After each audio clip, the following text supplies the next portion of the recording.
how many petabytes or how many GBs can a human brain hold? Any wild guesses? How many exabytes? Okay. 256 exabytes. Good one, good one. Anything else? Any wild guesses? Infinite. Infinite, because Infinite. it will erase whatever new data comes in, old data will be erased. Okay, okay. So I was curious about it and I asked ChatGPT like a normal person, and it did a very precise calculation, how many neurons are there, how many connections are there, and it gave me an answer. It was 2.5 petabytes, which is equivalent to watching 300 million hours of YouTube continuously without repeating any shows. So it is actually a very, very, potent structure that we have inside us, and probably we'll never be able to replicate anything like that in the agents. And there are many, many different sections of the brain here in the human mind. I'm also interested in neuroscience, so it's very fascinating to me. So today, in the next 10-15 minutes, I am going to overload you with a lot of information, ideally which will get into your short-term memory. Where I would want to get those into later is in the long-term memory, right beside where you put your Wi-Fi's password. But we'll try to make that happen. Let's see. So what exactly are agents? Agents are entities, right? Let's keep it simple. So what we are trying to do is we are trying to build an awareness which is very, very similar to what humans have, right? What we have. So we are trying to have assistants who are intelligent like people, so that people's work get automated in very, very layman's terms. So what do people have that the machine need to have? The first thing is perception. So we perceive things with our senses. Action, we have all these like hands and legs and whatnot for the actions. Perceptions of the agent would basically be through the input, the voice and the text and whatnot. Actions through the tools. We'll talk more about the tools. Besides that, we have the most important thing, which are cognitive abilities. Cognitive abilities are what the big large language models do for the models, right? So, okay. Now, today I will not talk about the cognitive abilities, although there is a lot to talk about it, but today's topic is about particularly memories, right? So, memory, if I classify it at a very, very high level, it will be short-term and long-term memory, right? And I'll be drawing some parallels with the human way of thinking so that it becomes more relatable. So let's say when someone talks to us, right, we actually have two of these, right? We have the short-term and we have the long-term memory. The short-term memory again has the cache memory and the working memory, right? So now that I'm talking to you, everything is getting into your working memory, and some of it in the cache memory. My sentence which I just spoke before this is actually in your cache memory, and the session that is going on, it is a little bit longer term, and that is getting into your working memory. So besides the short memory, we also have the long-term memory, right? So long-term memory, this is kind of very relatable. When we have conversations with people, right? Being Indians, when we talk to our families or when we talk to anybody, our friends and anything, there are actually two components to any conversation, right? There is an entity and then there is a data, right? So when my parents compare me to Sharma ji ka beta saying that he earns more than you, the Sharma ji ka beta is the entity, and the fact that he is earning more than me is actually the data. So the data can change, but the entity is not going to change, right? Episodic memory is actually the knowledge. So when I was 7 years old, I got to know what is the capital of France, and that I remember till today. So that is actually your episodic memory, the knowledge of it, right? Also, another thing in the episodic memory which gets in is basically if I talk about you now, and 10 minutes later if I meet you somewhere in the lobby and you can refer to something that I talked about, something, the knowledge that you will be like bringing up, right? What did we talk about before this? So that train of thought would also be in the episodic memory. So people who have used ChatGPT, I think everybody has used, when we ask ChatGPT about something, and let's say last week we asked about something, and then today I come back and continue the conversation. It picks up from where we left, right? So that is the episodic memory of the GPT, right? So these are on high level the agents. Why does memory matters in the agentic systems? If like let's move out the agentic systems for the time being. Any LLM, any kind of LLM solutions, right? Why does it even matter? So like I was saying, any kind of large language model, most people have till now worked with chatbots, right? We build chatbots on large language models. Now imagine a situation where you asked what is the capital of France. It has said Paris, and then you asked a follow-up question, what is the best food to have there? You're not saying where, right? So it has to remember what was the last question, what is the context of the conversation. So if it doesn't remember that, then there is no point. Most of the LLM models are actually stateless. It is not supposed to remember things. So any kind of application that is built, ChatGPT is actually an application that is built on OpenAI, right? So any kind of application that we build, we have to architect it in a way that it becomes stateful and it remembers what we are talking about, right? Prompts and actions, all the prompts, as again, whatever prompts we are writing, the system prompt, the question, whatever we are writing, those are stateless. So it is not supposed to remember anything. We have to architect our application in a way that it remembers the prompt actions plus the responses, and memory is the only backbone of that application that makes it stateful, contextual, and then you see playbooks there. Playbooks is another important thing. Once I learn how to drive a car, I should remember it. It's not like I learn it today, tomorrow I forgot. So similarly, any application that we build on LLM, it should be, once it does something, it should be able to remember. Below that, the types of memories, I briefly spoke about it. Working memory, what are we doing right now? Cache memory remembers the last sentence, for example. Session memory, dialogue about a certain topic. Last week we spoke about something. Procedural memory is remembering how to do things, how to drive a car. Episodic memories are logged experiences, right? So over a period of time, let's say analytics data, you have analytics data for your company, you've run market research. You want those to be integrated into your application. That is what it means. Semantic memory, right? You have to make sense out of documents. There could be text document, there could be Excel sheets and whatnot. You have to make sense of it. And then finally, business rules are there, which are static. It is not really very long term, sometimes medium to long term. Business rules are there, they can change. So these are roughly different types of memories that we can utilize. It is not written anywhere in stone that you have to utilize all of this in your solution.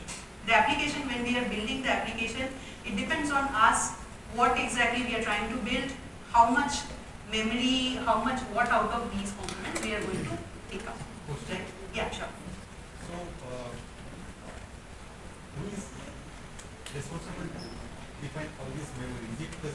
Is it the LLM or It's the architect. It's the architect. Yes. Application. Yes. Application architect. So, responsibility, right? yeah, the solution architect. So, let's say short-term memory. Can you give it? When you are saying short-term memory, what it is signifies? Is it a RAM? It's a cache or some kind of? I'll get into the details of it Okay. in the Thank you. upcoming slides. Thank you. Right. So agents have patterns. I think anybody who has explored agents here would know this. I'll not spend too much time on this. I'll just talk about roughly what the patterns are. When the first one is basically you're asking a question, it is giving an answer. Let's say you ask capital of France, it said New Delhi. It's not the correct answer, right? So it's going to go into a loop. Tool usage pattern is basically tool is a module of the work, right? It's not calling an API, it's not calling a function. Anything that can be separated from a workflow as a single module of work, it can be a database call to find something. So that module, one single module of work is basically defined as a tool. So tool usage pattern is a sequence of different tools are there, and then those are utilized to solve your problem. Planning pattern, there is a planner orchestrator kind of logic at the first. It decides what is the task, what has to be done. It is often coupled with the tool usage pattern. We'll see that in the next slide. Multi-agent pattern, it is more complex. It is a combination of different agents that you're seeing in the first three. Okay. Patterns for today, we will be talking on the planning pattern and the tool usage pattern. I'll take you through a use case and I'll briefly tell you how a solution architect decides basically what memory patterns to use or what, like the bare minimum that you need to build a solution, right? So planning pattern and tool usage pattern is what we are going to use. The definitions are right there. I'm not going to read it out, right? Okay, so let's take a use case. So anybody who has worked in marketing, right? For me, I personally work with media companies, and marketing has been one of the business stakeholders that I work with. So let's say the marketing team runs multiple paid campaigns across different channels. It could be on social media channels like Instagram, YouTube. It can be offline as well. There could be like hoardings and things like that. But these days it's mostly digital. So this is the use case. Let's say you are running multiple paid campaigns. The system, there is a system that you are monitoring. You're looking at the performance matrix, and then it should advise you, right, based on the results of your last campaigns, based on the market research papers, based on the outcomes, the knowledge, the inherent knowledge. So let's say the user has a chatbot, and the user is asking a question that our CPC is basically your total ad spend by total number of clicks. Basically, you spend some money on the ads, and you have gotten the number of clicks. You're trying to see how much money you are getting out of it, right? So our CPC is increasing on Instagram this week. Should we shift some budget to YouTube? So if the CPC is increasing, it's not really a good thing, right? Because your total ad spend by total number of clicks, you're not really getting those many number of clicks. The denominator is lesser. Okay? So it's a higher number. You want to reduce it. So you're spending more money. You're not getting too many clicks. So basically, what you're asking is that it is increasing on Instagram posts. So should we shift some budget to another channel? It can be anything. It can be YouTube or whatever. So if someone asks a market research agent on this, not a LLM kind of agent, a human agent, right? If I am the human agent, if I am asked this question, how do we generally solve these kind of questions? So first thing we think about is there a pattern to the question? Have I heard about this before anywhere? Have anyone asked these kind of things to me before? So that is something. Other thing is, are we picking up from some other conversation? Maybe that person have spoken to me before about it. I have given some answers. That can be a context, right? Besides that, we definitely need to look at the performance analytics. Over the period of time, there would be some analytics data in my database. I have to look into that. Then there I have to look through the business rules as well, right? Is it even approved by the business to move it to YouTube if Instagram is not working, right? So these kind of things. And then recent transactional data. I mean, have I signed a contract recently? Let's say last week I have signed a contract with the Instagram influencer, for example, right? Now I can't move. So using all these different factual data and different kinds of data, what I do is I synthesize everything and I come up with an answer. So the answer could be something like this: suggest shifting 10% of the budget from this to that, right? So this is a sample. So let's say what data we have access to. We have access to the chat history so that we know that we are picking up from somewhere or not. We have market research documents and we also have insights. So what are the difference between insights, market research documents and insights? Let's say Gartner has done some research on my product, right, on my segment of product. Let's say I sell toothpaste and Gartner has done some research on it. There are papers. Those are market research documents. And then there are insights. Insights are the campaigns that my company has run over the period of time. I have, let's say, run a campaign of buy one get one free. So what has been the effect of that? Or for Instagram, let's say I have run a campaign on Instagram. What has been the so besides that, business rules and facts are also accessible to me, right? So what do I do with all this now?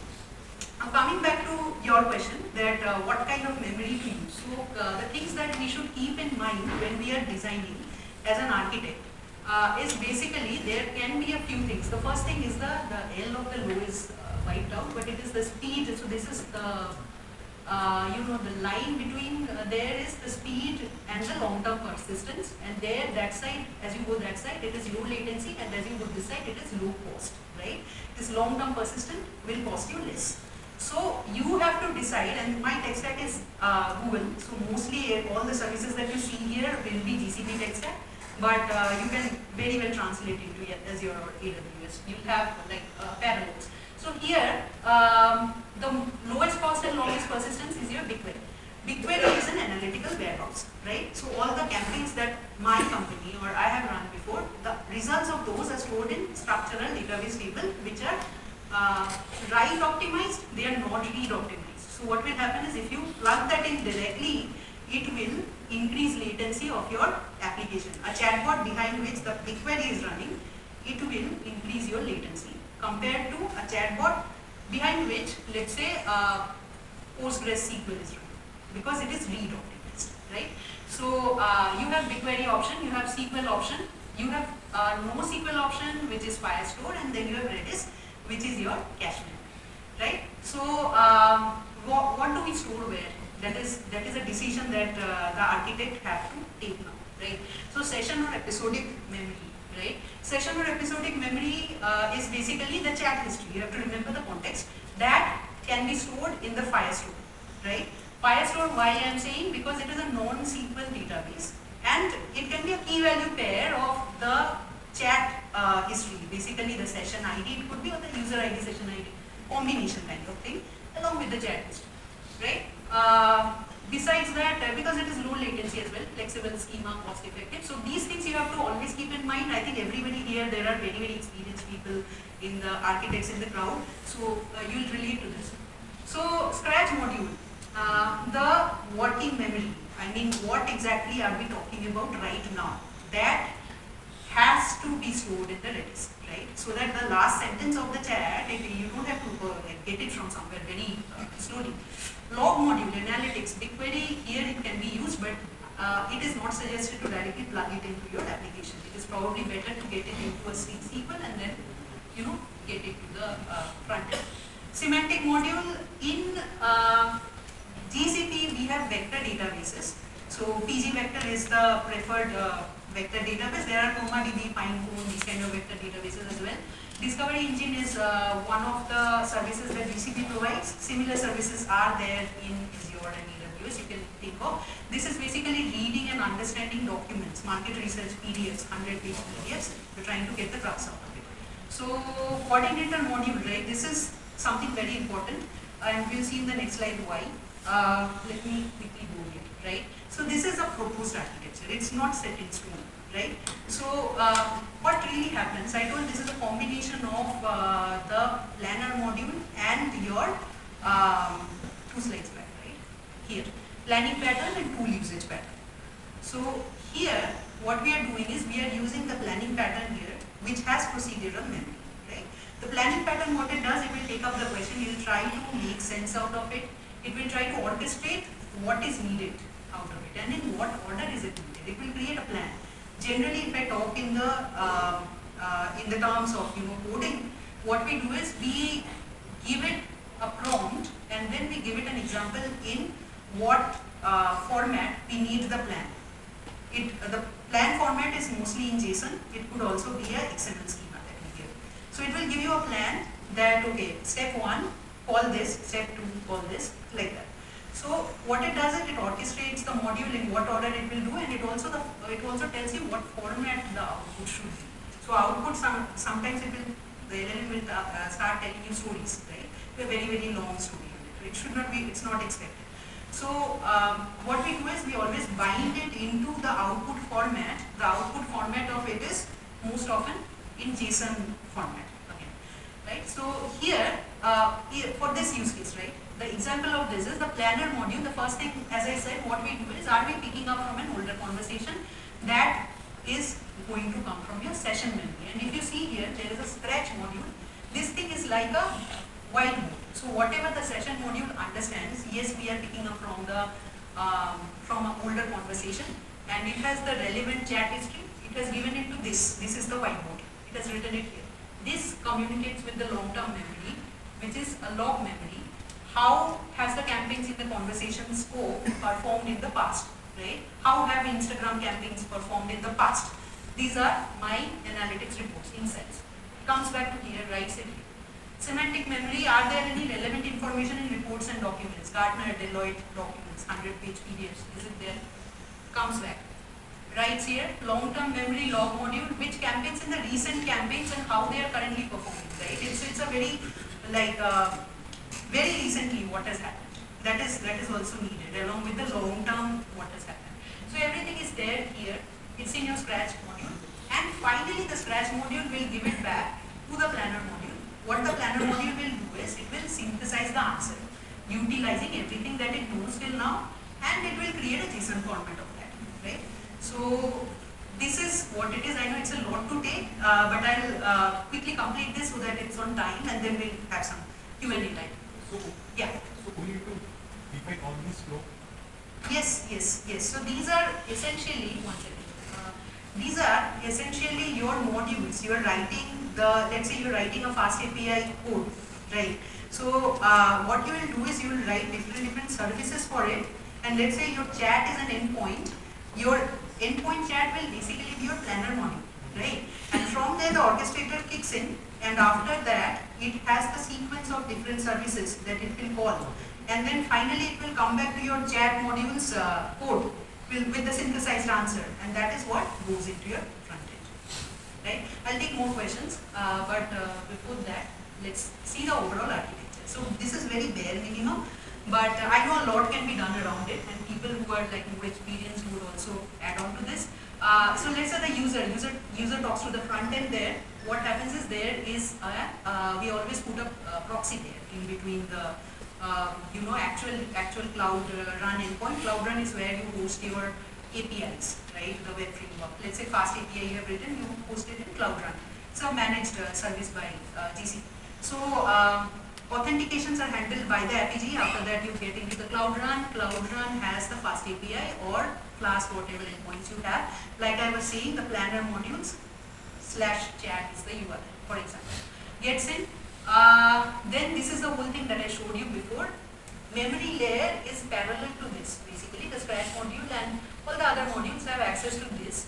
These are your memory layer. Most often, Secret Manager is used, but sometimes Vault is also used. So after we get everything, it goes back to your Cloud Run. We have the observability layer. There are other services as well which could be used, but these are cloud native. Cloud logging, monitoring, and error reporting. You can also trigger emails if there is something, emails or chat pings or things like that. Most often than not, we have a Looker dashboard there, which basically tries to keep a track of what has been happening, how many times it has failed, how many people have actually interacted with it, those kind of things. So user there have an access to both of this, the front end and the Looker dashboard. So yeah, this is the bare minimum of it. I think this is the end of my presentation, and these are my LinkedIn and Medium scanners. Do feel free to call me for more conversations. Also, I'll take the questions right now. I think we are on time, isn't it?